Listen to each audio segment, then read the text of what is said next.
হাঁটতে পারলাম না, আমার ছেলে চিল্লা চাল নাই, এত পয়সা নাই, আমরা পাগল হয়ে গেলাম। পদ্মা সেতু প্রকল্প রক্ষা বাঁধের ২০০ মিটার অংশ ভেঙে নদীতে ধসে পড়েছে। এতে ৮টি ব্যবসা প্রতিষ্ঠান ও ১০টি বসতবাড়ি নদীতে বিলীন হয়ে যায়। নিরাপদ দূরত্বে সরে গেছেন আরো ২০টি বাড়ির বাসিন্দারা।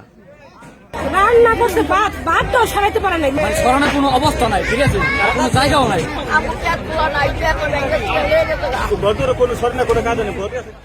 ৭ জুলাই শরীয়তপুরের জাজিরা উপজেলার নাওডোবা ইউনিয়নে এ ভাঙন দেখা দেয়। পদ্মা নদীতে স্রোত বেড়ে যাওয়ায় বিকাল ৩:৩০টার দিকে বাঁধে ভাঙন শুরু হয়। আতঙ্কিত হয়ে পড়ে এলাকার মানুষ। যে বর্তমান সরকার আছে তার কাছে সহযোগিতা আমরা চাইতেছি, কিন্তু সহযোগিতা মূল মতন হইতেছে না। হ্যাঁ, আমাকে খুব কঠিন, আমাকে থাকার কোনো জায়গা নাই, একটু জায়গাও নাই। আমরা পরের জায়গায় থাকি, ওখানে যদি আমরা কই যাবো, আমাকে জায়গা নাই।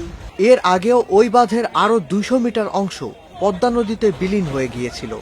এরপর ওই স্থানে বালু ভর্তি জিওব্যাগ ফেলে ভাঙন ঠেকানোর চেষ্টা করে পানি উন্নয়ন বোর্ড। পদ্মা নদীর প্রকল্প এলাকাকে নদী ভাঙন থেকে বাঁচাতে ২ কিলোমিটার এলাকায় ১১০ কোটি টাকা ব্যয়ে নদী তীর রক্ষা বাঁধ নির্মাণ করেছিল বাংলাদেশ সেতু কর্তৃপক্ষ। পরে ওই বাঁধের সঙ্গেই নদী শাসনের বাঁধ সংযুক্ত করে দেওয়া হয়।